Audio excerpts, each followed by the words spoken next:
right, guys, I'm joined with Flynn Hendrix. How you doing, man?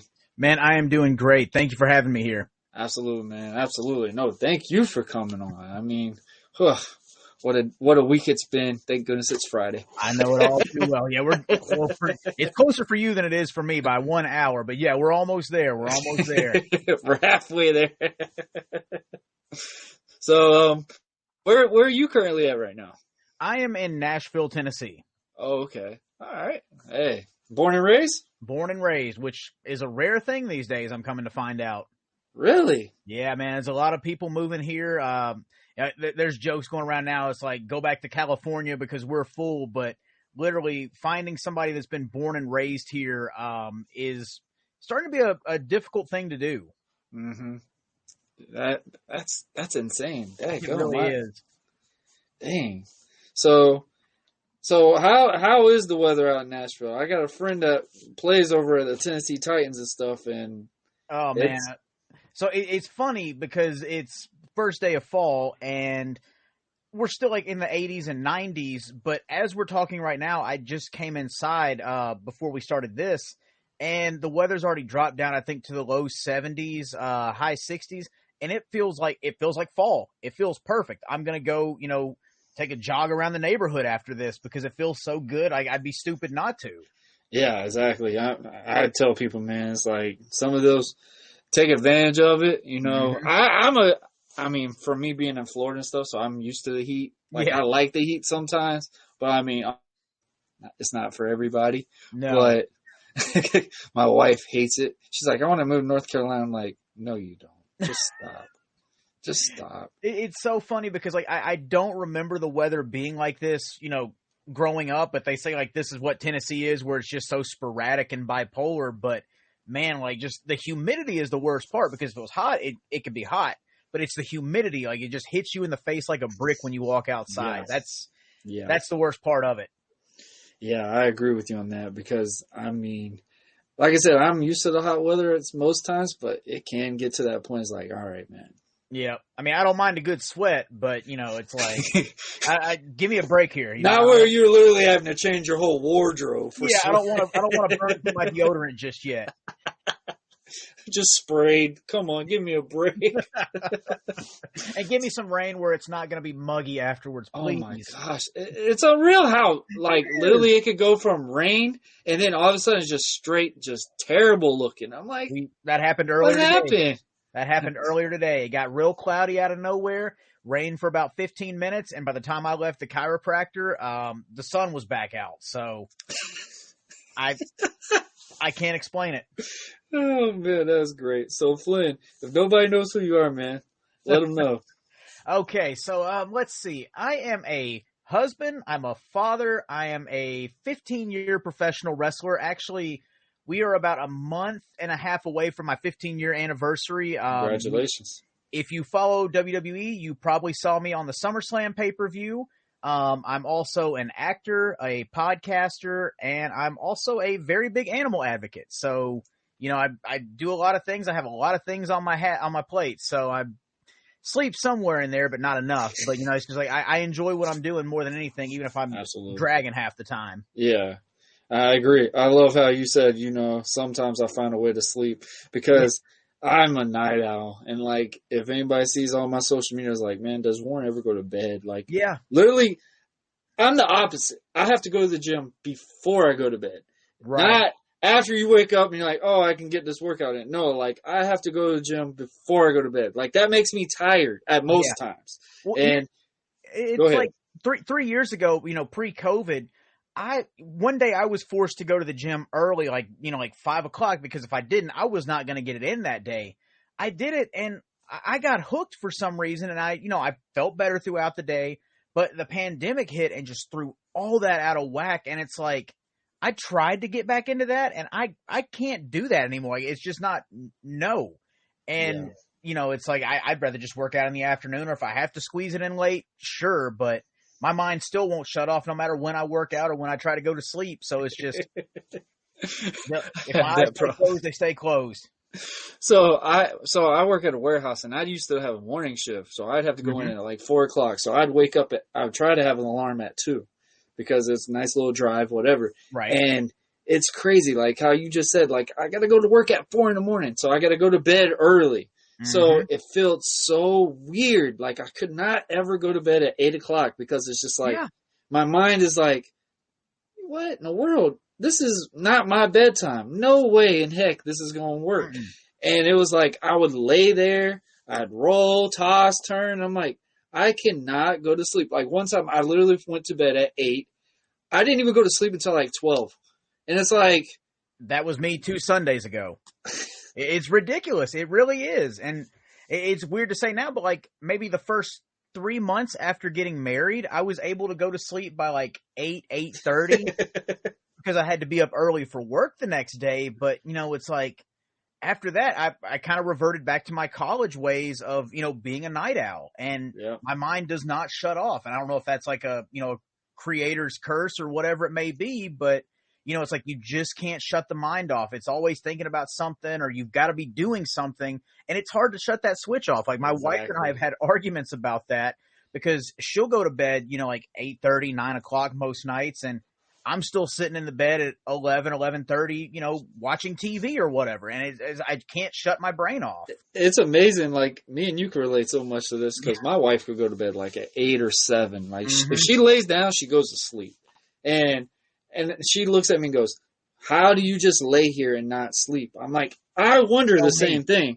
Like, find an answer, I'd love you even more. So I did that morning shift for like 3 years, and then I'm back on night shift. So of course now sleep is all went downhill. Yeah, it's all out of whack. So it's like, it's just crazy because my wife I always joke around. I said, my wife's a professional sleeper. Like she rather sleep more than around just standing up sometimes. And I'm just like, how is that possible? Because I literally it's like, what's your trick? Do I need to just, and it's like, nah, it don't work for me. I close my eyes, then I'm like wide awake now. And it's like a 2-second nap. And you're like, whoa, where'd this energy come from? And that's the thing too, because like, you know, coming off the road for some of these shows, I don't get in till like 12:30, 1 o'clock. I'm tired, you know, like you get the adrenaline dump on the way back. I'm tired driving home. Like I'm just ready to get home, take a shower, get in the bed. But by the time I get in the shower, I'm already awake again. You're wide awake. Yep. I love how people tell you the opposite. Like, oh, before you go to bed, you'll get tired. I'm like, there's no way. Like water's in your face. How are you getting sleepy that way? Yeah. Like, I don't understand. Like, my wife, that works for her. My mom, my dad, all of them, it works for them. And it just never, I don't know if I'm just that oddball because I'm wide awake then. Like, usually, you know how, like, you take kids in the bed, you like, you know, usually you give them a bath or a shower before they go to bed. Yep. They get tired. I'm just like, I don't know. I guess somebody didn't change my battery or something. I don't know what's going on. I need a reboot. Somebody help me out here, please. Where's a cheat code to this? Exactly. Man. So, Flynn, so you just said your 15th year anniversary. Congrats on that. Yes, sir. So, how all that happened? Have you always wanted to be a pro wrestler? Stuff like that? So, I really don't remember, like, knowing what I wanted to do until I was maybe in the 8th grade. You know, because growing up, everybody wants to be a doctor, everybody wants to be a scientist, a fireman, whatever it may be. And I was always drawing, I was always sketching, but I didn't know if that was something that I was going to do. I know I didn't want to do anything with math because math wasn't my strong suit. So anything like business related, probably should have gone back and got better with math. But you know, it's like I tried to avoid it. But you know, my 8th grade year, 7th grade going into 8th grade, I was hanging out with some friends and they were watching wrestling. I'd seen it a bunch. I'd even been to a pay-per-view on vacation. Didn't care about it. The only thing I remembered from this pay-per-view was that 2 rows behind us, 2 drunk guys got into a fight. But it's the pay-per-view that everybody still talks about where Jeff Jarrett laid down at the start of the show for Hulk Hogan in a world title match. Wow. So okay. I don't even remember that. But, you know, it's like I just remember 2 drunk guys fighting, so that shows how much I cared at that point. But when I saw my friends getting into this, I'm like, okay, everybody's coming over to his house to watch the pay-per-view, but I've got to go home. I don't want to be left out. And then the next day you find out it's like, oh, I don't really know or care what Hulk Hogan did, but he's going to face The Rock.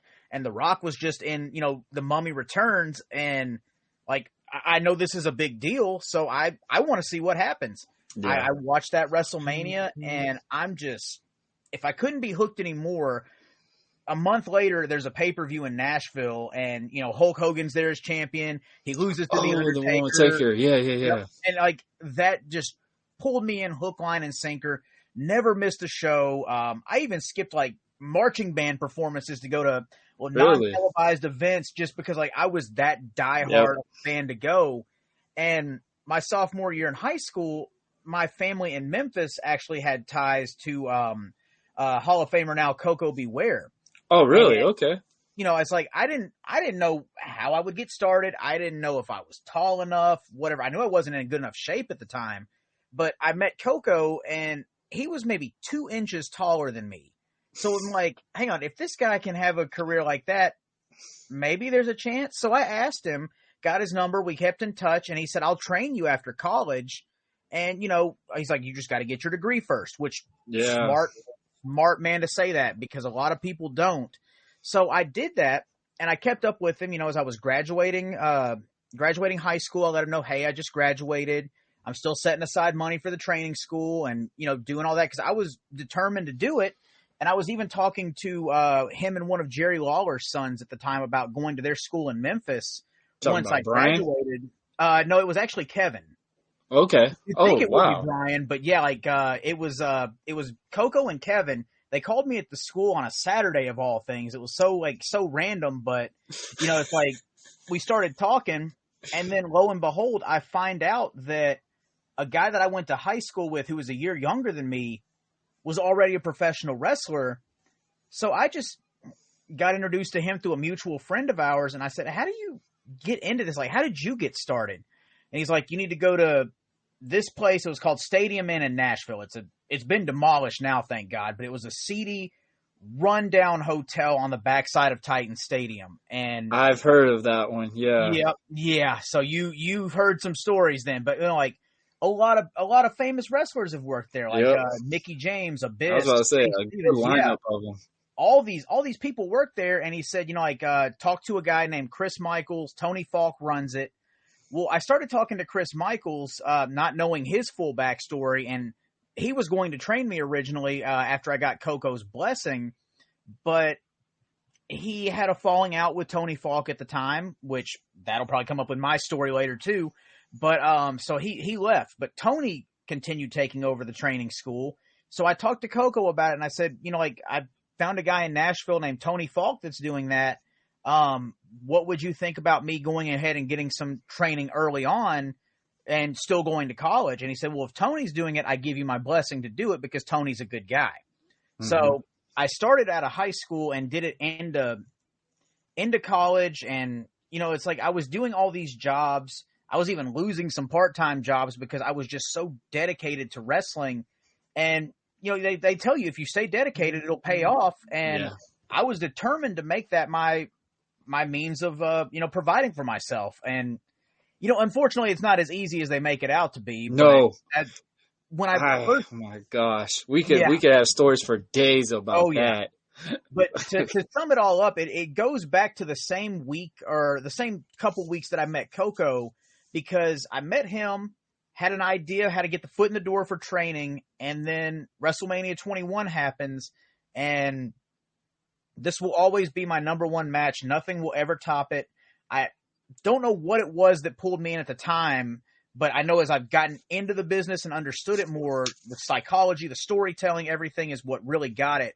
But it was the first time Kurt Angle and Shawn Michaels had a match. Oh, yeah. And that was it. That day I knew this is what I want to do. And, here we are 15 years later, a couple times I tried to walk away in the middle of it, but here I am using that to fuel the acting endeavors and vice versa, and it's still going. Yeah, I like that. I like how you not really said anything about like the older 90s era wrestling, like you were talking about the Hulk Hogan thing and stuff like that. I remember that one. I forgot that was in Nashville. I forgot The Hulk Hogan one was the Judgment Day, but the Daytona Beach one was the Bash at the Beach for WCW. Yeah, Bash at the Beach. Yeah, and we just happened to be on vacation, family vacation. My mom watched it. I think my dad watched it too. But I didn't care. But they were able to get tickets, so it's like, okay, we're going as a family. And fun little thing to do. Yeah. Yeah, but then you watch the two drunk guys behind you fight and get escorted out, and you don't remember anything else about the pay-per-view. That's like you going to an NFL game. Like, you know, me being a Jaguars fan, you know, more of a bar fight's more entertaining than half the games we watch nowadays. My gosh. I go for the atmosphere more than anything else. You got to get the scenery. That's it. But I love how, like you talked about with Bash at the Beach, and that was actually a really good show. Then I've gone back and watched it, yeah, but it's like it just went way over my 10-year-old head at the time. The only thing I hate about when you go to like the shows compared to like watching on TV is just the atmosphere is just more quieter. And it's like, oh my gosh, like you don't hear the announcers, you don't hear anything. Like you just hear them introduce themselves and you're like, where were they the rest of the show? Like, yeah. And then you hear them on the intercom, they're like, oh, okay. Mm-hmm. They're the reason why I watch this on TV then. Like, yeah, legit. It puts music to the movie that's happening in the ring. And exactly. For me too, especially like if you're not in prime seating, it's hard to watch what's going on in the ring because it's so far away. You want to just watch it on the big screen, but it's like, you know, I probably could have done this at home, but again, it's the atmosphere for me more than anything else. Yeah, I agree with you on that. And you said you just were at the recent SummerSlam. Yes, I was on-screen security during the Seth Rollins and Matt Riddle segment. Oh, really? Okay. Mm-hmm. I was one of the local extras they pulled in for that. Okay. Is that your first time doing extra? No, it's actually the first time in about since 2014. I was you'll have to do a freeze frame on this one, but I was the week that they did the tributes to the Ultimate Warrior. I was at that Raw and that SmackDown, and on that SmackDown, if you do a freeze frame of the 3-man band segment in the back where they're boxing with Hornswoggle, you'll see me like standing back watching it. So I've kind of been on screen twice, but we don't really talk about that first one. Yeah, I mean, you got it on screen. I mean, yeah. What's always the end game for most wrestlers, man? You want to make it to WWE. Screen time, that's it. So, that's really what it is. So, like, how did you feel like, so you being, like, basically mentored by Coco Beware, that's a hell of a start right off the rip. Like, not a lot of people can say that. Like, right. I can't tell you I did that. Like, I wish I could have said something like that. But, I mean, I typed in a training school. I did the little thing at TNA, you know, the hometown challenge type thing. And I did really well. I almost won this stupid thing. Wow. It wasn't televised or anything. I almost won this stupid thing. But then they're asking me, like, hey, what wrestling school did you come out of? I'm like, huh? Wrestling school? Wrestling school? What am I in college for if there's a wrestling school? Like, you know, like, seriously. Yep. I was like, man, I'm stressed out all the time in college. I could have been going to a wrestling school. Right. And see, that's the thing now. Like, there's so many credible ones around. Like, just 3 hours up the interstate in Tennessee, you know, like there's Dr. Tom and Kane's school. Yep. There's, I think Lance Storm still has his school. Brian Myers and Pat Buck still have their school. Like, there's so many, like, credible schools out there that just were not around back when I got started. And truth be told, Tony's was kind of a hole in the wall thing. And I don't really know what it was. And I'm maybe speaking out of turn here, but around the time that I did start training is when, you know, Coco's wife was having her health issues. Right. So I think there was a lot of stress in there. And at one point, he was mad at me for going to Tony's despite giving me his blessing. So we kind of fell out of contact. Was it because he had the fallout? I don't know. I never really got an answer on that because I wish I could say that we kept in better contact, but we would talk occasionally. We talked when he got the Hall of Fame induction very briefly. I sent my condolences when his wife unfortunately passed away. But, you know, he's popped up here and there, and we've kind of been like ships in the night missing each other on certain shows. But it's always been a goal of mine to have a match with him because he kind of was my foot in the door, but it just, you know, it never happened. So I don't know if it will at this point, but I would still love to do something with him. Oh, absolutely. I mean, that's that's what you look at doing stuff like that. And I mean, Absolutely. still to even say that's a heck of an acknowledgement. Like Yep. I said, man, I typed in training schools, and I mean, there was one in Georgia, one in Alabama, you know, the one with George South and stuff Yeah. like that. So it was Incredible like, trainer right there. so it was just, I didn't have the way to get out there all the time. So I was like, you know what? I found one in Jacksonville. It was not a bad price either. And it also did a training school to where, hey, even though if you progress at least by 7 months, you could actually be on a roster and instantly off of that. So, I mean, that was too good to be true. So, hey, I went in and did that.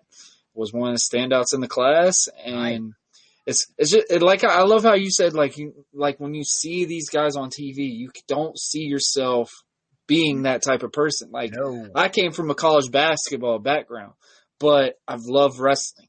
And I mean, I was getting to a point where I was actually lifting so much, it did not even make sense for me to even try to do basketball anymore.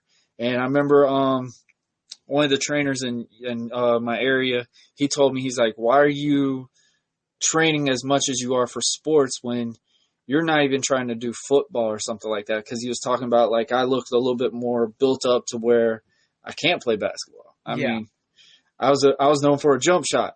My arms were getting too daggone. It was looking like a windy now. I was like, oh, I don't know where this is going anymore. So it was like, I literally looked at it, and like I've said on my shows plenty of times, I had something bad happen regarding a child issue with custody of my son with his mom. Right. And it just fell in my lap. Instead of me going to do something stupid, get into wrestling. Why not? Yeah. You know, get paid to beat up somebody, you know? Right. You're thinking, like, get paid anyway. Yeah. Yeah. We could talk about it, trust me. Oh, I've got the story too. There could be plenty on these. Yeah. We could talk about my famous Texas trip, but oh my gosh, man, I'd rather not relive that one. See, and one thing I've discovered with wrestling was, you know, I always wanted advice from a lot of people, but I also had to learn what would work for me. Yes. What to keep in, what will work for me, and then obviously find my own way. Absolutely. Other the end way. And that's saying a lot. If you are trying to get in pro wrestling, guys, take this from 2 guys right here that have been in the ring, all that. Listen up, but also pick out what you believe works for you. Yep. Trust me, that will take you a longer career than ever. If you can do that, you're already on the right path. And I'll go a little step further on that too, because you can apply that to everyday life, whatever endeavors you're in. Yep. And not speaking ill of anybody, but some people do not and will not have your best interest in mind. Oh, so absolutely, they will give you bad advice just to sabotage you because they feel threatened by you. And on top of that too, some of these people that may be there to help you or give you the advice to get to where you want to be, they've never been there. So if you know, like, they've been in the wrestling business for 15 years, but they've never left that one town, you might learn a thing or two from them about experience and tenure, but it's a good startup, but you also got to learn how to leave. And exactly. I love how you talked about that, because I was at the company for Jacksonville a lot longer than I wanted to be. Right. And I did have plenty of times where I could have had chances to go. I know you know some of these promoters that, hey, you're either with me or I'm not booking you. And I had that experience. I was with this guy for over 4 or 5 years. And then when I started going on my own, I already put in too much work with that company. I couldn't really keep progressing to go further because my body was already just, it was just in a wreck. And the crazy thing is I'm literally now just getting back into being in the ring again after not being in it for almost 5 years. And that's been a interesting chapter. Yeah. See, that right there, you're either with me or you're not mentality. That's a lot of them. At one point, there were 5 different promotions in Nashville, and I worked for each of them, but every promoter, it was literally Actually, I take that back. There were 6, but it was like high school drama where it's like 1 week they're friendly, the next week they're not. You can work for him, but you can't. You thought you could relate to them as like a family member to you. Yeah, and I was looking for if you experience. didn't do what they want, they would backstab you completely. I know exactly what you're talking about. Yep. I still got heat with somebody because of this stuff. And that's the reason the Nashville market is what it is right now. And it's basically non-existent unless a traveling company, like I think it's Coastal Championship Wrestling, comes and runs out of one of the local gyms up here. But that's really about it. And really? That's it? Yeah. And I think, one of the companies I worked for that I had a falling out with is coming back like 5 minutes from my house. Literally, I could walk to the venue they're doing it at. And I was their champion at one point, but I'm not going back for them for reasons we probably won't discuss. But, I don't want to burn anybody, but I love how you talked about that because, the company I was with for a while, I mean, they put the title on me. Yeah. And they assume you are just strictly with them. And that's the part that would drive me nuts. And I was like, you know what? Figure out what you need to do. I want to one up the next guy. And it got to the point like where they were good. It was a good storyline. Like they had a good following on YouTube. Mm-hmm. They were presented out a lot and they had good crowds. So of course you're going to be blindsided by those stuff. Yeah. And then, and I'm pretty sure you've had this feeling too, like where they will sit there and tell you all this obnoxious BS and you believe it because you started with these guys. You believe all that BS that's going on. Like I was a part of that for a little bit. And then when I got to go on my own and see how shows were presented and stuff, I got so much hooked on more than I was to begin with. Yeah. Like, and the one thing I've told people all the time is like, if I could have done anything different, I wouldn't have stayed at the one company I was as long as I was. It becomes a big fish in a small pond. And it's like when you get this title after 3 or 4 times or whatever, what's next? Like, It's like, what's the story next? Like, okay, I can headline for you, whatever, every single week of the month. Or I could go bet on myself and go travel a little bit and do something different. And Absolutely. I mean, that was the biggest problem with me too, was the traveling standpoint. Just because, I mean, I work at a warehouse, so I work 3 days. I worked 4 days a week, and I was off 3. So obviously, Saturday, Sunday, Monday, I'm on the road. I'm going to go out somewhere. But it was also, it's easier when you're single, guys. Yeah, I'm not saying it's not possible when you're in a relationship. The girlfriend loves it at first. She will love every bit of it. Yeah. But when you get more hitched with that lady, she's going to look at you and go, you ready to put this behind you yet? You ready to be done? And here's the thing. I've tried to walk away from this twice. Almost successful the second time. First time was literally after I got married, which by that point I was just burnt out by all the stuff we talked about. And I ended up going back to Tony Falk's promotion because I went out, I bet on myself. They brought me back. And I ended up becoming his final champion after him telling me, "You'll be nothing but a jobber for me." So, it's I've been told that too. Yep. You go through that, but then at the same time, when you're doing that and you finally get that milestone moment, this other promoter that originally helped you get that first WWE booking tells you, "I'm going to be starting TV.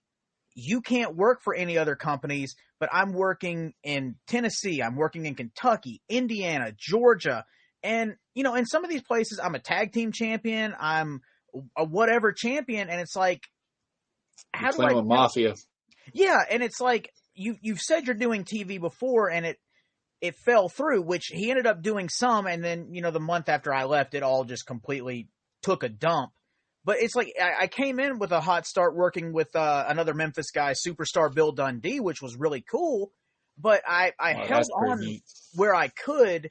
I ended up missing a pretty decent booking in Indiana. I ended up giving up the tag team thing in Georgia, which I regret now. But it's like, I thought there was going to be a chance there. I thought there was going to be another chance to go back to WWE, but it all just kind of, and it's see, I don't ever want to act bitter about my time with a certain company, whatever. And like I said from the beginning, and that's one reason why I am making my comeback now is because I'm ending this on my own terms. Like Absolutely. I did have a neck problem and stuff like that. Yep. But I've been healed up for 5 years now. I've went to doctors and got everything checked. And then I've got them, of course, you know, they act like you're not like relevant to them, but they will follow you like it's no tomorrow. Oh, yeah. And act like nothing happened and stuff like this. And I've had that numerous times with a company already and they will sit there and go, oh, you want to wrestle in front of 20 people? I'm like, 20 people? Didn't you watch the video? Like, it was a packed crowd. It was they'll try and whatever. Like, try and downplay it. It's like, it got so tiring because they only wrestle one style. Yeah. And that's one thing that drove me nuts, because when I started, like how you said, when I went to Georgia, I realized, you know, there's a lot of differentiate things in the wrestling company. Mm-hmm. Like a lot more stuff would happen and stuff like that. And I was like, you know, that makes sense. And, you know, I always realized, yeah, you know what? Less is freaking more. Yes, and like literally it just got to a point, it was like, all right, I'm not stressing out about this no more. Yep. I got tired of them. I didn't like the fact, especially when you put in so much work. Yeah. A guy hasn't even been there that long, gets the brass ring after you've been there, putting this brand on your back and stuff like that. And I'm pretty sure you can relate to this. Perfect. Oh, yeah. I mean, we connected really well with this. I'm trying not to say names or anything, but like, I won't say names because I don't want to give them exactly. Press, that's what I'm saying. like, this ain't known as a burn book. It's just you have experiences like that. I mean, anybody can relate to this. Not even just wrestling. Like how Dusty Rhodes would always say, you know, one day somebody's going to won't get a promotion because of a computer will take over. Exactly. Like it's a related standpoint. And I was hurt, beat down, everything. Like I wrestled for a year with a fractured knee. Like people don't realize we're always hurt. It's not, it don't matter what shape you are in. You are always hurt. Here's the thing. Like I've wrestled, and I'm not condoning this by any stretch of the imagination. And it's not even a brag. It's just a reality to tell you. Yeah. That's really what it is. At this point, if I could go back and smack my younger self and stand up to the people that told me this ignorant BS, I would do it in a heartbeat. But, you know, it's like I showed up to a show with 102-degree fever, wrestled, got a nosebleed, and then the promoter says, man, you could have given me a better outing. And I'm sitting there barely able to talk. And it's like, I don't know if I can cuss on here, but, you know, like, dude, fuck you. I don't see you going out there doing that. I've wrestled with concussions. I've had a guy cut the inside of my leg in a match, and I've still gone out there and competed. And then I've showed up, you know, like I was in a car wreck, and then I showed up to the show the next day, face all messed up after being in the hospital, but I was still ready to work because that's what you're told. And it's just like, it's stupid because it's kind of like the military. Like you're trained to be a weapon. You're trained to be abnormal, like you never give up attitude. Yep. And I still get pesternized about, you know, how I left because I did have a title, but I had a neck injury. Yep. And I'm not putting shade on it. I was at a training session. Yeah. There was a new guy, and he did like a pump up slam. I knew I knew what to do and stuff like that. And, you know, I put myself in that situation. Yeah. Now, am I going to be upset with the person? No, I still talk to that person to this day. But I got to a point where I was so hurt, like I could not move my neck for like 4 days. Like literally, I couldn't do this. Like I was driving home with a stiff neck like this. I couldn't even do this. Oh, man. And it got to a point where I was like, how much more can I do this to myself? Like I'm married. I have my baby number 2 now. Like my daughter is a newborn. I can't even hold her because my neck is just like this. I'm scared of stuff like, and I mean, my past history with my mom with neck injuries, she's had a neck injury since she was 16 in a car accident. Like my mom's got a herniated disc. I mean, I joke about it. My mom's the human Terminator. Like legit, my mom's got metal all down her neck. And I remember, even though I was getting so good in the ring, my dad made a comment, even though he was so proud of me. This was when I won my first title. He's like, Warren, you're going to end up like your mom. Like, if you don't slow down. And I remember when I first started this, me being a masked character, I told the guy, I was like, hey, I'm not going to be a high flyer. And without telling me I was, my Jedi mind tricked me and got me to do these things because I was getting more popular. I had to get audience more involved, especially being match number 1. There's a lot of big expectations to that standpoint. And I literally would get into those wrestling evolutions, you know, the chop fests were coming out, you know, Yep. the Will Ospreay and Ricochet thing was coming out, so everybody's wanting to do the flips and stuff. Yeah. I got into that dilemma. Which, And speaking of Ricochet, by the way, that it still blows my mind that he's able to do it to this day, because he was around the area that I was at. He was on a lot of Tony Falk shows with me, and there was maybe 10, 20 people in the crowd, and he's still going out there and doing all these flips. Like, there was no off switch for him. But, I mean, again, that's not that I ever did a lot of that back in the day. I could do, you know, a few flash. We've all had our fair shares of don't do's. Yep. I've done a bunch of stupid things. Thankfully, I had my limits on what I would do. But, you know, like, at this point, a lot of what I do is more entertainment driven and a lot more, you know, physicality that people can relate to, and just kind of like being a bully, because the whole acting thing has let me be more entertaining and make that connection as a bad guy or as a heel, whatever you want to call it, to the point where nobody can out heel me on a show at this point. I'm not saying that to brag. I'm not saying that, but fans will legitimately try and get me banned from these companies, or they will try and get me banned from these towns, to the point where, like, the boys in the back believe this stuff. And it's like, wait a minute, you were out there, you heard this. And I love those feelings, though, because I had a match, and it was one of my last matches, and I told him, hey, I can't do anymore. Like, I told him, hey, whoever you want me to put this on, I will put him over such and such. We can't do much, but I will do my best to do. Oh, you kind of cut out there. I think you froze up a little bit. I got to a match to where I was wrestling, which I wasn't mad about. I enjoyed the match. But the finish, and I'm pretty sure you can relate to these, was a freaking pile driver. I got a neck problem. Yep. You're going to give me a pile driver. And not one, but 5 pile drivers. Why?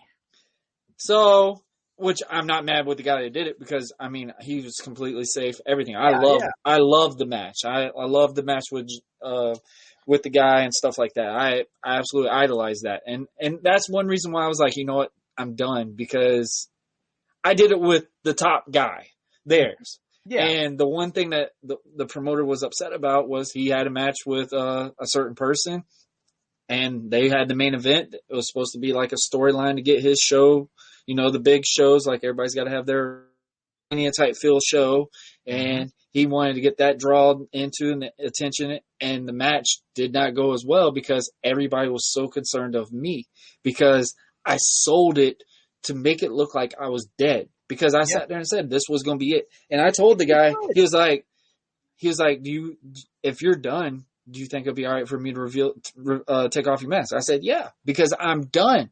The promoter kept telling everybody, no, he's just taking a break. He's just taking a break. Like, he wouldn't even let me tell anybody, like, hey, I won't be here after next week. Like, this is legit done for me. And I told him, I said, I'm taking a long break. I said, not even just a break. Like, I don't know if I'm coming back. Yeah. And I told him visually, I said, I appreciate everything you've done for me, blah, blah, blah. And I thought that was fine. And I saw them at an NXT show, like not even 3 months later, thinking, hey, I thought I'm still part of the boys group, you know, whatever. Yeah. And they brushed me off like I was nobody. So I was like, okay. Used to blow my phone up like a girlfriend, like more than my girlfriend. But now that I'm not there, I don't get no phone calls. And I was having personal issues with my grandfather. My grandfather just passed away at that time too. So nobody even from that brotherhood I had reached out for me, talked to me and stuff like that. I had 2 of them, which I still love those guys to death. And they literally have always been there for me. And the funny thing is, I had 3 guys that were not in the company I was with. They would occasionally get booked there. And I followed with them. And I was like, you know what? If I ever did come back, I'm done with this group. I'm done with them. I don't care if it's close to home. You know, hey, it was convenient, whatever. I mean, it wasn't really even for the pay. Like, I'll be honest, it really wasn't for the pay. It was just the fact that I could perform in front of my family, enjoy this stuff. And the crowd was really into my character. And I hate to say it, but it's so ironic, because I experienced a lot of the same thing, but like instead of the grandfather passing away, it was my grandmother passing away, or it's like getting married, and you're it's like if you do anything to get out of that circle, it's so petty that it's like you don't even exist anymore unless they're trash talking you, which is so stupid. So I got this thing approached to me because they all still believe to this day I faked the neck injury, because I told them, hey, I want to put over whoever you want to have this title. Like I told him, like I owed one person, one of my good friends still to this day now. I told him, I said, hey, I owe you the title. I will put you over. And I thought that was the match I was going to be doing. I told my family, if you want to come, it's fine. This is my last one here. And I told him, I said, it's with this guy. It's not going to be a crazy expected match. Instead, I was the semi-main, did it with who I wanted to do it with. It got changed. The finish was kind of sketchy at first, but I was safe with the guy. Like I knew I was protected. Yeah. But I was going to get beaten down because he's like that old school Terry Funk type guy. Like he loves just making it present real and suspend disbelief. Easiest heat you can ever get is with this guy. Like he is a phenomenal guy. And I sat there, was looking back. I was like, you know what? Even if I do come back, I'm not going to work here because I want to see what's out there. Yeah. And I got shunned because I did not drop the title. I forfeited the title because of their choice. And he went and tell all his goonies, and they all believed him. And literally, the funny thing was, more people got more opportunities that I left. The title that I had got more representation because it was just a title that just had matches, and I got tired of all these little special Dreamment matches with no story. Yeah. Like, he would get mad at me because I would have very good promos, but that is not my role. That's what he would tell me. That's not my role for that character. So it just got so frustrating. Like my 4th year in, I started going around other areas without telling them because I was like, I'm not contract with you. It took me a while to realize that I'm not contract here. But they make I go here. Think that they make you feel guilty for it, which is stupid. Exactly. And I'm like, I'm not contract here. I just go here. And I had a newer guy, shout out to my boy Tyson Maddox, and he was talking to me. He was like, hey, man, I still work here, but I'm working all out of the states. So it doesn't look like, I'm on other companies' standpoint. And that made sense to a while, too. And then when he started leaving, I'm like, I could do the exact same thing. I'm like, why am I just still around this one's area? Like, and I got to go to more. I've known way more names. I got to have some great opportunities. It was just my body just could not handle it anymore. Yeah. And it got to that, when I got to that 6-year mark, man, it was just, and it made me bitter for a little bit, but I was also not at the same time. Like, the only thing I was bitter about was like, I gave everything to a company that I really didn't really care for me. Yeah. And they cared for me because I was drawing for them, but when I left, that was it. Persona non grata. And that's the thing, too, because a lot of people, even people I thought were my friends, have called me bitter. But again, it's not that I'm well, I guess I'm angry because I put so much into this. We're hurt regularly for somebody didn't care. But you're in the business too. You should know. I helped you get bookings. I helped you get out of state. I worked with you when nobody else wanted to, but because I won't drive 5 hours for a free show that they're going to profit off of, and I'm bitter. Like, no, I'm sorry. This is a business, and I care enough about it to not devalue myself to do that. And yeah, if you want to call it bitter, it's because I'm so passionate about it. I've lost jobs to this. I've lost girlfriends to this. I've taken time away from my family and kids for this. So when you look at it now, like, I'm very thankful that I'm married because my wife when she was my girlfriend at the time, she loved it. But we know this. Like, they're only going to look at it and go, how much more time you put in that costume on? Like, and if it's not her, it's somebody else in your family, Yep. And then they're looking at, and of course that Benoit freaking documentary had to come out right at that time when I got hurt too. I was like, I might as well X-mite that off. That's one of the main reasons too. Like, I've been very proactive about checking, like getting the MRIs, getting the, just getting my brain checked because it's when you have a certain amount of concussions, even just one, like that could do irreparable damage to yourself. And yep. If you don't take care of it or you don't protect yourself, then that's, your SOL. Yeah, I agree with you on that, because it's like, you look at it and go, okay, that won't be me. But when you do get hurt and it makes you get that reality check, like, oh man, I'm not bulletproof. Like, Oh, no. I used to love it. Like, man, I was on T-shirts. I had my own action figure. Like, you had these things. Like, it makes you feed into it more. Yeah, and people look at you different when you're out. You're like a larger-than-life star. Like, when I first started this podcast, I did it with Acknowledging with American Prodigy, because I had a logo made that I didn't get to really show off in my matches because I was hurt and I literally gave up on it. And it's like, you know what? I'm gonna effort into this, whatever. And I realized more people cared about Warren Marlowe than at the time American Prodigy. And now that everyone's been so in tune, I owed it to the listeners and stuff from my 100th episode, where a guy called me out and we made a story out of it, and it's been a very good thing. And now I'm on 2 matches left in my bump card, I'm calling it, basically. Nice. So I'm wrestling a guy that I started, like I say every time, is the Joker to me being Batman. Yeah. I get to have that one more, which I never thought I could. And then I'm going to do the match that I have for the guy that I have for the 100th episode. And it's been a major build up. And sometimes I look at him like, do I want to be bitter and just stick it to the promotion that said I would never draw?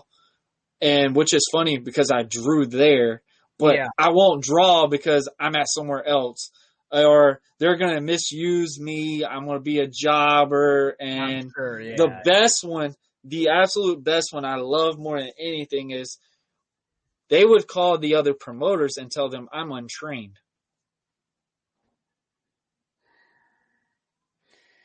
I've had the same thing happen. I'm untrained, but I was with you for such and such so long. Yeah. So what's that tell you for yourself? But nobody asked the question, well, then why did you book him? Why did you use him for so long? And I mean, like, I've even had, like, not to me specifically, but shows I was supposed to be on where another promoter will call in the fire marshal to get a show shut down for the building they're running to say it's not up to codes or what. Like, it's a very petty industry, and that's what sucks about it. And that's what can make you bitter because you are so passionate about it. That's one reason why I was okay with leaving.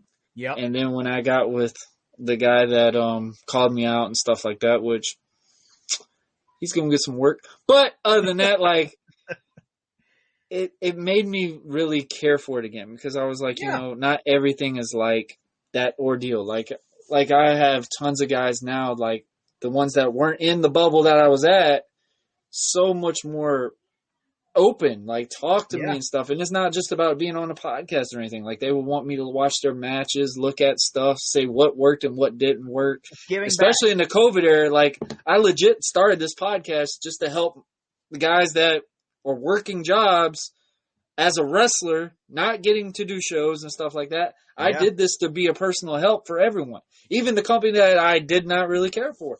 And it's crazy, like, it's amazing how that bitter pill goes. And I've had guys tell me, hey, man, it's been different, da-da-da. I came back on one of their shows when COVID stopped.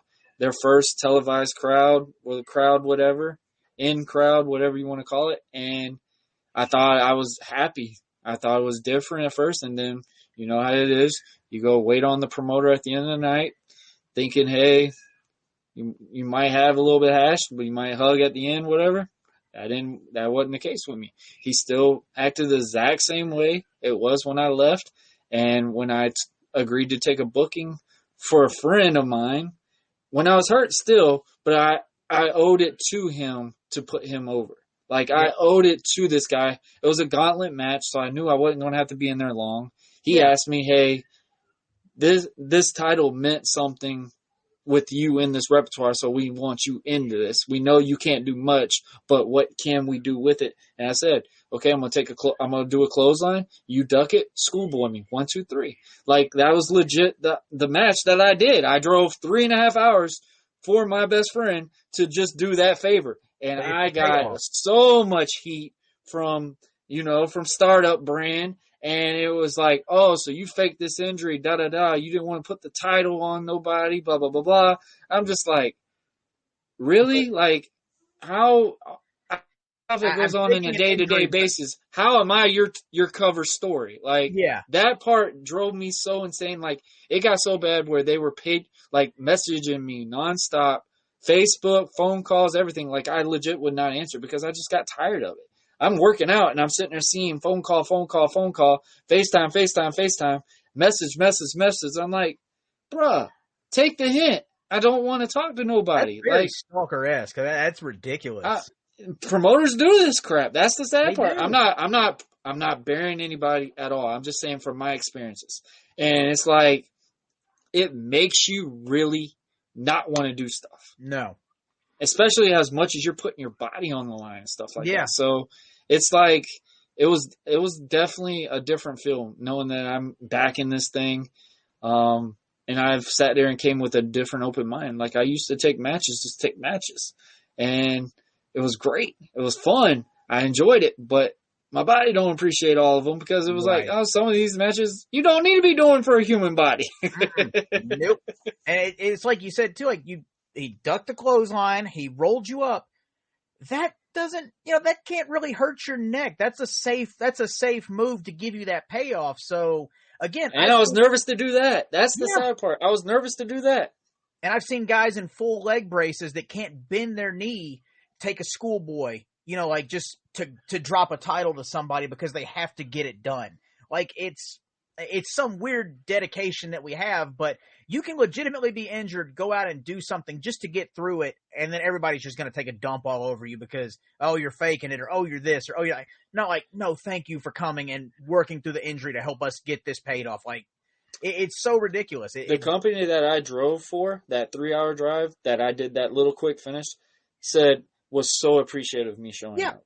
The whole roster, and I mean, it was a good lineup. Like, I've got guys that were on MLW. There's one guy that is signed with MLW right now. I was on the gauntlet with him. He has been one of the fastest rookies rised up in a long time. I think he does wrestle out in Tennessee sometimes. He lives over in Georgia, Atlanta, Georgia area. What's his name? Alex Kane. I've heard the name. I haven't met him personally, but I've heard the name. So I got to do a gauntlet with him. I got to do a thing with a guy named Fletch Malone and stuff like that. Like, it was a great group, man. Shout out to all them guys because they made me really restore that love for this again because I got so burnt out. I didn't watch wrestling for a year. When I really couldn't go out, I legit was that depressed. I have a newborn baby and I'm depressed about not wearing a costume and being in a ring. It's so weird because, like, when COVID happened and the crowds were gone, I stopped watching after WrestleMania, whatever that one was in 2020. But like a porno for a moment. It's like I stopped watching that, and at the same time, I have a child that wasn't even a year old. But it's almost like a drug where you have to have that fix, you have to have that adrenaline rush, or you have to have that performance high, and it never truly leaves your system. And that's really what pushed me to pursue acting because, again, I tried to step away, but I got pulled right back in. But, that was giving me a chance to stay at home and still pursue this because everything was virtual. But, I mean, it's ridiculous how it gets in your system. You catch yourself thinking about it and you don't even realize you're thinking about it. And it never leaves, and it's like.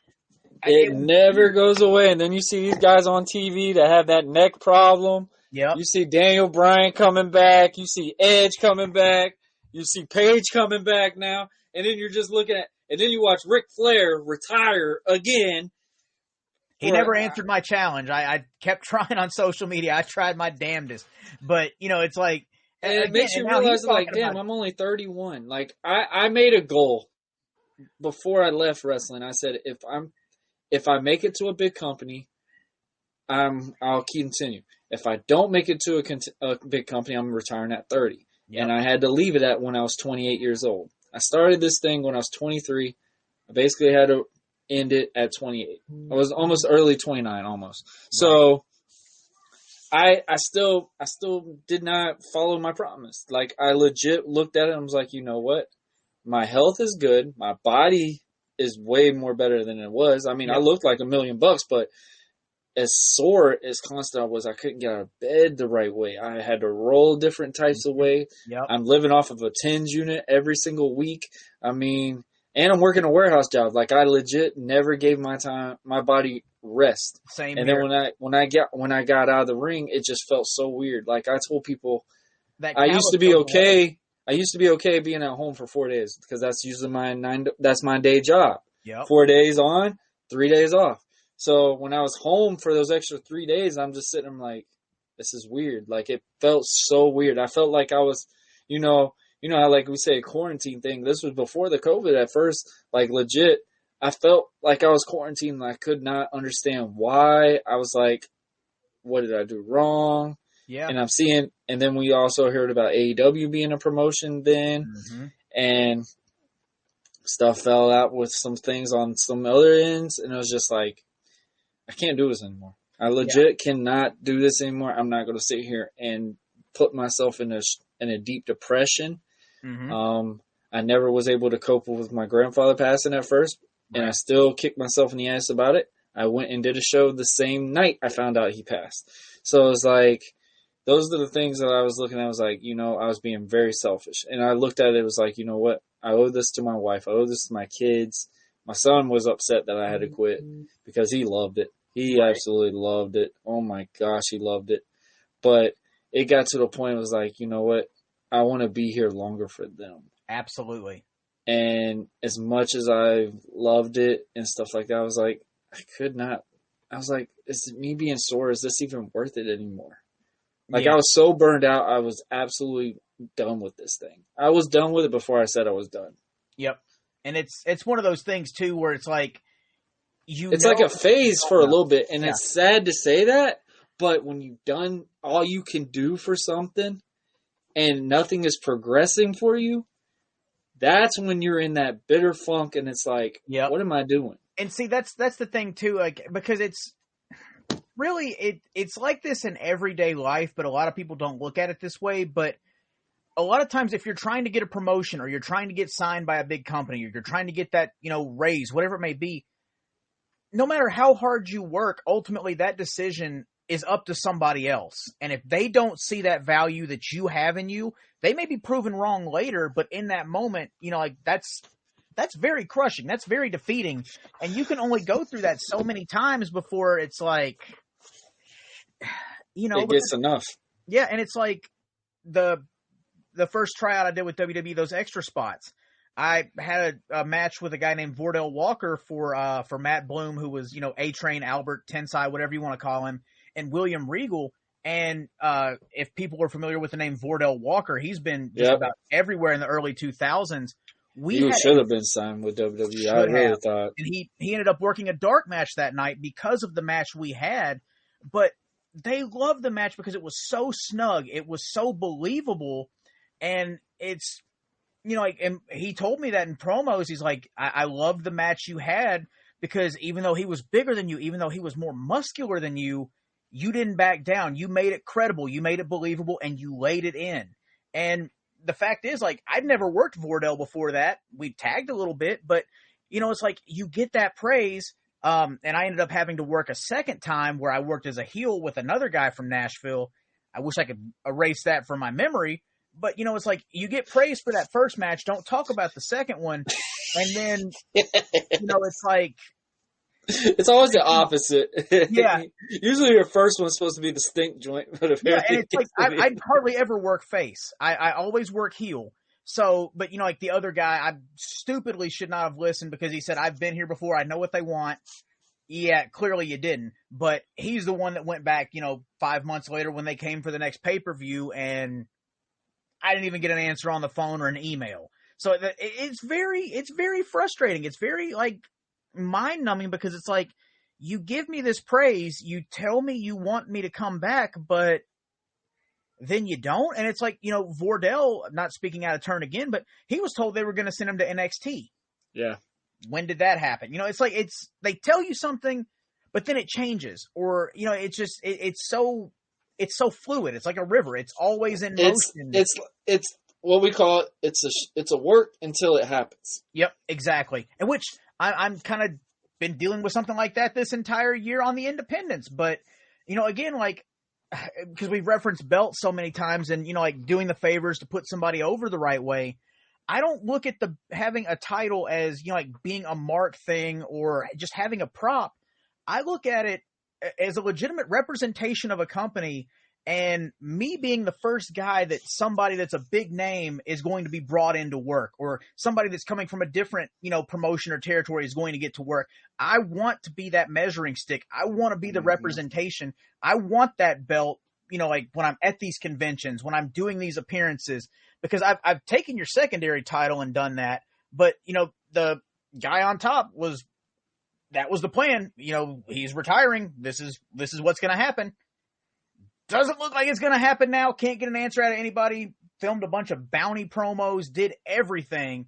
And, now it's like, okay. They got stripped, basically. No, he's retiring in a couple months, but it's like, are we finishing this bounty angle? Are we? Yeah. What are we doing here? And you can't even get an answer, but it's like, you got to be old school. You got to go out on your sword. You got to make the new generation. And, it's like you come on my show and say that, but then you get on a promo in the ring and talk down the podcast, say it's devaluing everything, but it's like that kind of devalues what you said too. I love how you talk about that, because all these guys that you think they don't like you, but they want to reach out and get on your show. They want to reach out because they see that you got star power. Like, you legit. I have a good following, and I've had a lot of them like, man, I like your show. Most of them don't want to talk to you about it because, they're supposed to be still mad at you, but they'll go tell somebody else. They're like, yeah, man, I like his show. Like, it works and it's good. And it's like, okay, you can't tell me that. Okay, you can't. We're grown adults here, but we're acting like we're kids in high school. That's the only thing I don't miss about the business is just that high school drama BS. And like I just announced that I was going to be on a show, which nobody knew about that show. I wasn't supposed to have an announcement on the show. And the company who put it out there, so I was like, you know what? All right, it's out there, so just go show it out. And then someone was upset because I was working as a certain individual, which they have bad heat with, which I'm hoping they squash at the show. But it's like, you're going to have these things, and now all my mind's going back and it's like, okay, I know what I'm getting myself into. Yep. And that's really the craziest part about it. It's literally you you're getting yourself into it. It's like a toxic girlfriend. Yep. It's not healthy, but you still crave it. Yeah. At times. Not all the time. Like, no. Because, like, I'll be honest, I've been very selective since I've come back. I haven't reached out to very many other promotions. I'm actually getting to take my son to a show with me. We're getting to, fly back up to Wisconsin for a Legacy Pro show the day after Thanksgiving, which is awesome because, like, it's a friend I've known since my first day in the business. Mm-hmm. We went to college together, everything. So, like, I get to take my son and have that memory because he's always wanted to see me do it, and he's 7 now. So it's so cool to have that, but those are also the main reason why you stick to it too, because your kid looks at you like a superhero. Exactly. And it's like, you're getting back into that. You're dealing with these fragile egos, but you kind of do it anyway, but it's made it easier for me to stay selective and kind of, I hate to say call my shots for who I work with, but I specifically ask to work with, like younger guys that were just starting the second time I tried to walk away. Mm-hmm. And now I'm getting to work with them. I'm getting to, teach some psychology to them and teach, like, you don't have to do all these flips. You don't have to do all this. Just slow down, because me kicking you in the knee means a whole lot more than the 3 flips you just did, because these rednecks out here don't know what to process. So slow it down, because you worked however. Let's talk about this. I want you to talk about this because I am on so many podcasts, everybody's upset about the PWI, and I've had some guys do their little PWI, and they were putting New Japan guys in the top 5. And I'm looking, I'm like, bro, no one really follows New Japan. And that felt like I was offending them in a way. It's lost a lot of the luster that it's not character-driven matches. No. It's just Snug beating the hell out of Snug beating up. You're getting dropped on your head. Yeah. Like, I've preached it numerous times. If you want longevity, don't go to New Japan. No, that's true. I mean, if you want a good payday, for sure, get your ass over there. But it's like that's still a hit or miss too. Yeah, nowadays it is for sure. Like the money that could be made compared to what was made, way back when in the glory day, it's ridiculous, even over here. But like going back to the PWI 500, everybody's upset about that. But it's like, okay, why wouldn't Roman Reigns be on top? You see him everywhere. He is a perfect representation of, like you say, draw me a wrestler. You look at him, and it's like something William Regal said. When he walks in a room, he commands attention. And it's not so much like wrestling ability to an extent as it is recognizability, marketability, how these people stand out. Because, like, yeah, you may have great matches, but you're number 450 or you're not even on the list. So, it's all subjective, but don't be offended by it because the guy is probably the highest paid person on the list too, and rightfully so. But who else has had a championship for over 2 years? And I did have this debate with somebody because, and one of their defense was, he lost the DQ match with Seth Rollins. I'm like, that's not necessarily him losing. He didn't get pinned. Yeah, he didn't lose the title. He didn't lose the title. So that defense is pointless. Like, he legit was the top guy for that 2-year mark. Like, and if you want to go back to it, I don't think he lost to anybody in 2020 on. I think the last person he lost to was in 2019 at a pay-per-view was Baron Corbin. So we're going on almost 3 years now that he hasn't lost.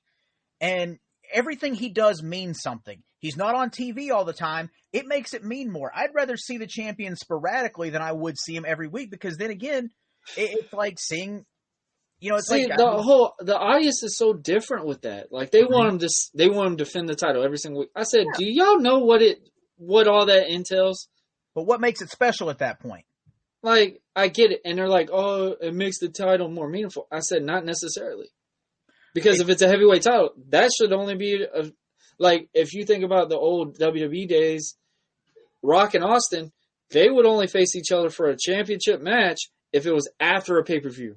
It wasn't before a pay-per-view. That's where you were invested in to define the match. Like, and it was a special occasion. Like, you knew, if Monday Night Raw was a 3-hour segment, there was a title match going to be on. And it was not often you got a heavyweight title match on a main event. And it's like those things just are all over the place now. It's like we've seen so much different things. And then, a lot of people are like, oh, this is what works and this is what doesn't work. And if it doesn't happen their way, they're going to tweet about it, upset. And then there's one company that will be like, oh, let me book this show, a big show, and reverse all of our decisions last time because you were upset with it. Yeah. If you know what works, why do you not have your own company? Why do you not have your own roster? Why are you not working for one of these companies to make it happen? Like, I get that you're a fan. You pay your money. You're entitled to your opinion. But if it doesn't go your way, I mean, it's just like a Star Wars. It's like a mouse, man. It's not going to find the cheese without finding breadcrumbs instantly. It's not always made to satisfy just you. There's a bigger story. There's a bigger picture. And sometimes you have to wait for that finish line. But it's like, if you get it right away, what makes it special? It's storytelling. It's good versus evil, however you want to spin it. But it's basic storytelling, and it's quality over quantity. Because back in the day, you didn't see Ric Flair defending the title every week on TV. In fact, he barely wrestled on TV. He just made his loops around the country. But you saw him talk, so that made something. That made his appearances in the ring mean more. And like Brock, when he came back, when he became champion, it was UFC style, where he only has a match every so often, but you tune in to see it because you want to know if he loses it. Yeah, exactly. I got that experience when Rock and Cena were going against each other. Like, I got a little upset. I was like, man, when you saw Rock on one week, the ratings were going to be so much higher next week, because it was like, oh, Rock's back. And Rock wasn't there. And then the ratings would be like, tune out, whatever. But you want to see what John's reaction was going to be with the Rock. And then you saw what Rock's reaction would go back. Yep. That's what made it so compelling. Like they promoted a show on social media, and it became, and I say it delivered. I fully have said it delivered completely. It did. Like the tagline, I mean, once in a lifetime. I wish it still was only once in a lifetime. And the funny thing is, you knew the finish of the WrestleMania match, and everybody watched it and still got worked and was upset when Cena won. Like, I was that feeling because I was like, oh, Rock's got to lose. You know it's going to happen. But it's like, you still got worked because you're like, oh, that shouldn't have happened that way.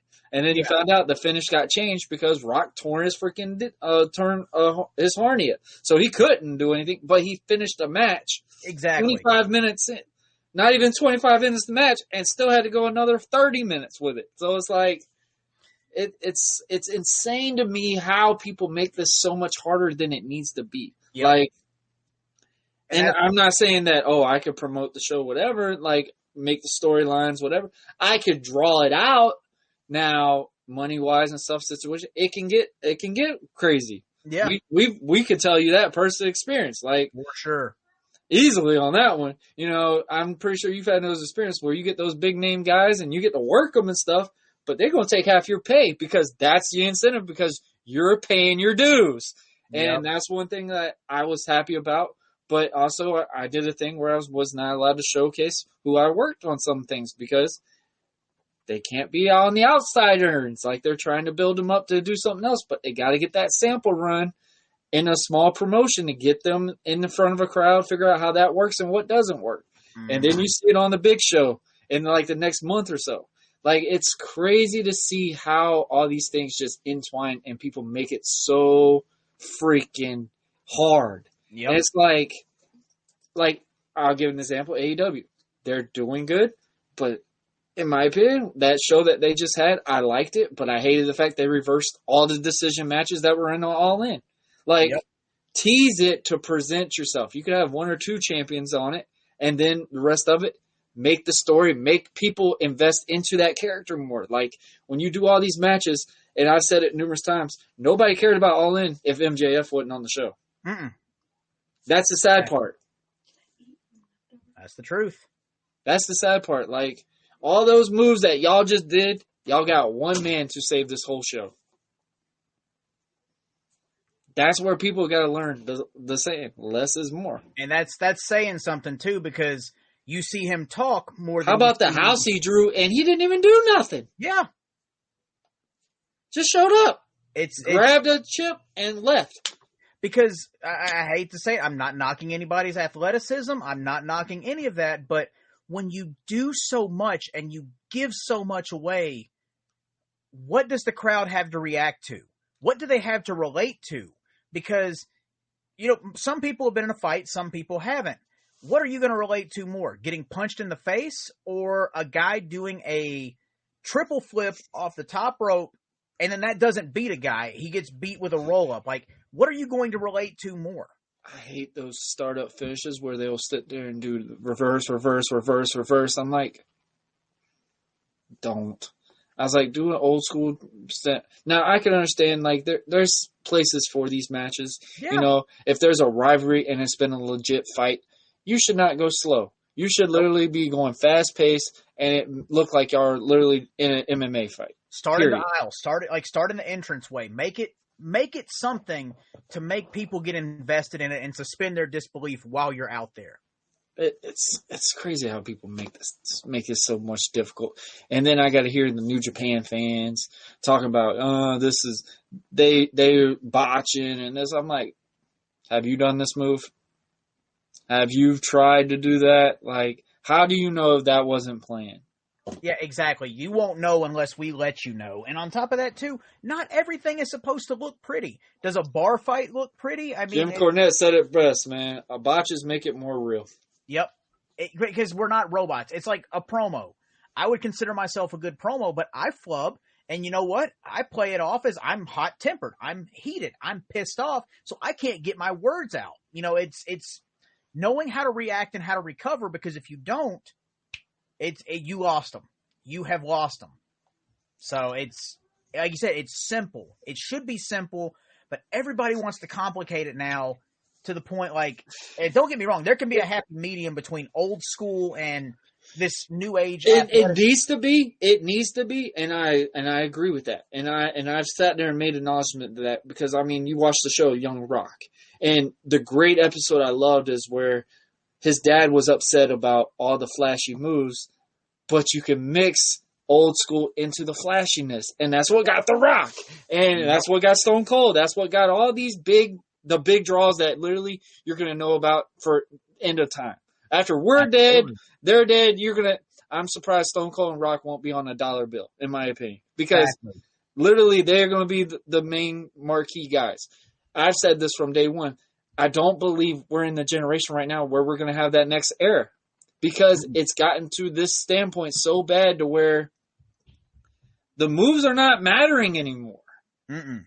And that's the part I get irritated about, because, I mean, we put our bodies on the line for this, and we're getting people looking at us like, oh, that's fake, because I saw this on TV. Like, he took a clothesline, did this, someone was working his leg, blah, blah, blah, and he did a drop kick, and it acted like nothing happened. Like, those are the meaningful things that drive me nuts about wrestling. Exactly. It's simple. If I'm working somebody's leg, unless they're going to fall when I go to shoot them off, why am I going to shoot them off? Other than just to be a dick. But if they run and they don't sell that leg or they don't collapse over.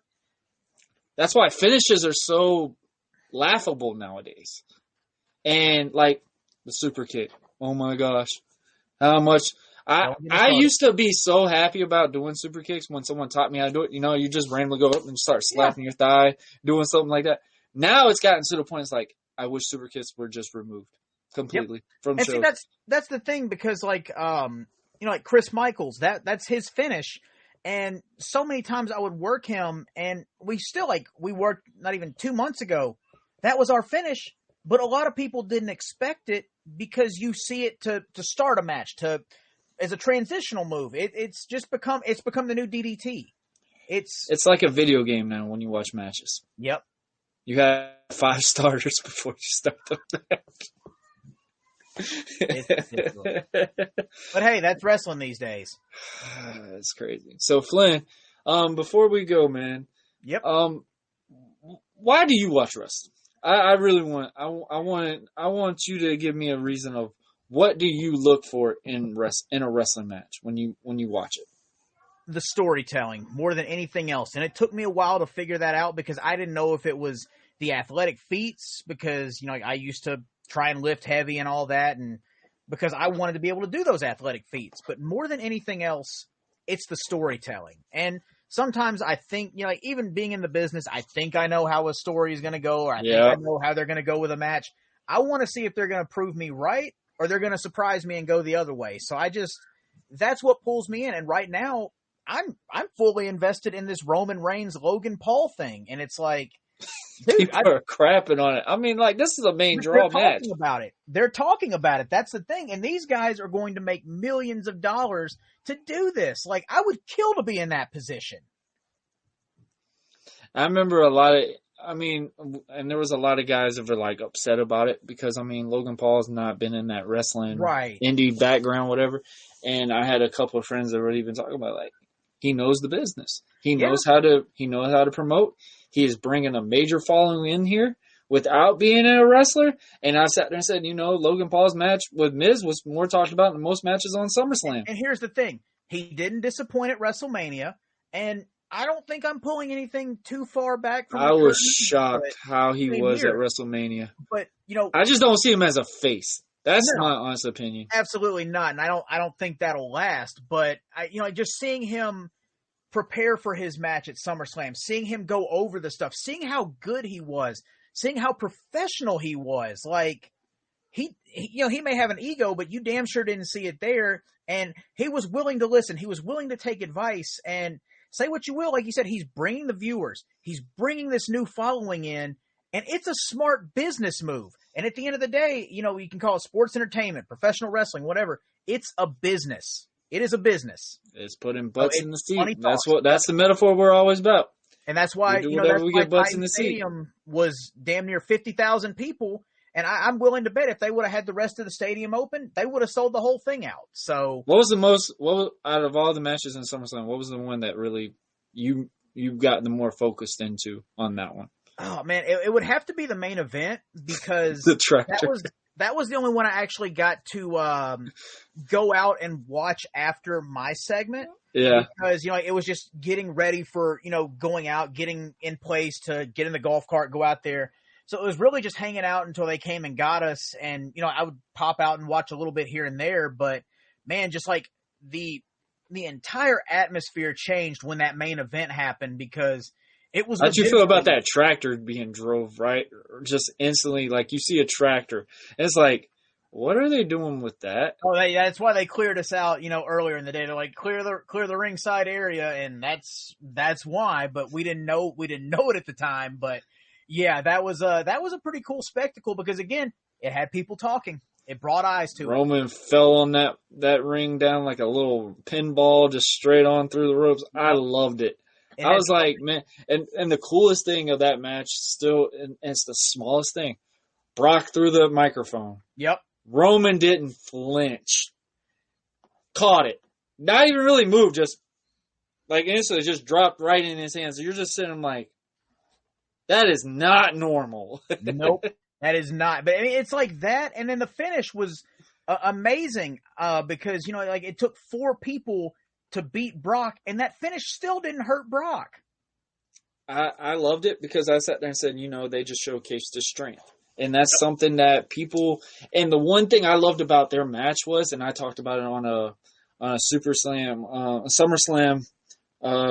reaction show, and I said, where Brock took the little piece of that table and slammed Roman through a little small spot of this table and broke it. And I said, that's how you know he knows the business. He is telling a story with every bit of that table to stop Roman. Like, he legit did everything to Roman. And Roman had to have his Mafia guys to beat Brock Lesnar. And that still wasn't enough. Nope. And it's just crazy to see how those stories made that match amazing. Like, I've sat there and said numerous times, I was like, I love the tractor. That was something new. And it fit for Brock. And Hangman Adam Page needs to take some cowboy lessons for Brock Lesnar before he comes out there with some butterfly pants next time. Absolutely. And sorry, I'm trying to You're plug good, my bud. computer here before it dies, so nobody thinks I'm doing anything like weird dance moves or anything. But yeah, that's another thing too. It made Brock more relatable as opposed to just being this big badass caveman that beat people up. He's showing his true self, and it makes him more relatable. It's letting people in and making that connection. Like, I was always a fan of him because he was a freak of nature. And, I was always waiting for him to come back. But it's like, when he came back with Cena, you didn't expect it. No. You're like, okay, he's going to shake Rock's hand. Rock was there earlier talking about he's going to be WWE champion again. That's what got me, because I was a big Rock fan. And Rock coming back, I'm like, WWE champion? Bro, I thought this was it. I thought that was your one-off and you're done. You won in Miami? Good. Like, I was so happy that he won that match. Because I was like, bro, the way that match was put out, I was like, I would actually be upset if John won. But I was like, but the way Cena told that story with it, and it was just like, it really could harm John. And I was like, and I believed it I was like, damn, Rock, you caused this man to have a divorce? Like, you believed into this stuff. Yeah. But see, that's the thing, though, is that John is, and I'll even use myself in this category, too. I hate to say it, he's the GOAT. He is the GOAT. He's smart enough to know what to do to protect himself so that he can lose like that and still come back just as popular, or in my case, just as hated the next show and not lose any momentum, because that next show, Brock Lesnar returns. Nobody expected him to lose. What happens? He beats John Cena the entire match, and then he loses. But then it's like he gets his revenge. He took a busted lip. I think he tore his tricep that night, too. But he also made John Cena look tough because he took all of that and then he still came back and won. And like, it's the same thing he did with Roman, their first match at that WrestleMania, you know, because that first clothesline, that first punch in the mouth, like, the crowd turned on Roman, and then they saw that and it's like, oh shit, this guy can actually take it. Like, yeah, sorry, Roman. yeah, let's go. Like, I'm sorry we stopped cheering you a year ago, but you know, it's like, it was bad when Rock came out to help him at the Rumble and he got jumped and there's still boos. I'm like, yep. And it just shows how fickle the crowd is and how like the thick skin the wrestlers have to be. They can be toxic, bro. They can be so toxic. I sit there and say, man, wrestling fans are probably the most toxic people on the planet. And I mean, the year before, they were wanting him to win the Rumble so bad that they booed Batista coming back and winning. Like, it makes no sense. You know, but I mean, obviously, I think everybody realized Daniel Bryan. They wanted Daniel Bryan. That's what it was. They wanted Daniel Bryan in it. Roman goes on that tear in the Rumble, and everybody's just gung-ho behind him. And then not even, 12 months later, they're booing him because he's not Daniel Bryan. Like, just, they didn't give him a chance on his own. Yep. That's sad, man. But Flynn, man, I hate to end this off, man. We're going to have to do a part 2, man. You're going to have to let me know your schedule. I'm definitely going to do a part 2 with you. Absolutely. Let me know when. Absolutely, man. So, do you want to do any last minute shout outs, guys? All the links will be below. Expect a part 2. This was awesome, man. We definitely going to chat some more. We'll do a part 2, then we'll do a third match. We'll do the rubber match. So we messed up talking about wrestling. But I mean, hey guys, if you want to get connected with everything I'm doing, just go to Linktree/the Flynn Hendrix. It's got all my podcast information. It's got all my social media. So if you want to help get my numbers back up since my accounts got hacked earlier in the summer, I would really appreciate that. And you can keep up with my YouTube channel, my wrestling, everything I got going on is right there. And you can even keep up with my convention appearances and buy some merch. So it's all at Linktree/the Flynn Hendrix. And as we're recording this, got another podcast episode dropping tomorrow. So go subscribe and check that out. It's on all major platforms. And I just appreciate the love, even though I'm your favorite bad guy. I still could not see you as a heel right now. I gotta watch your matches, dude. That's the thing, man. I've flipped the switch, and it's just that's the love of wrestling, man. That's really what it is. It's the introvert's curse. I love it. But Flynn, I appreciate you doing this, man. Guys, stay tuned to part 2. Definitely going to do a part 2. But Flynn, I appreciate this, man, and I hope you have a great rest of your night. Man, I appreciate it so much. Thank you, guys, and check out everything that he's got going on because we got a part 2 coming up, and I know it's coming soon. It's not going to be a long wait. Appreciate it, Flynn. Yes, sir. Thank you.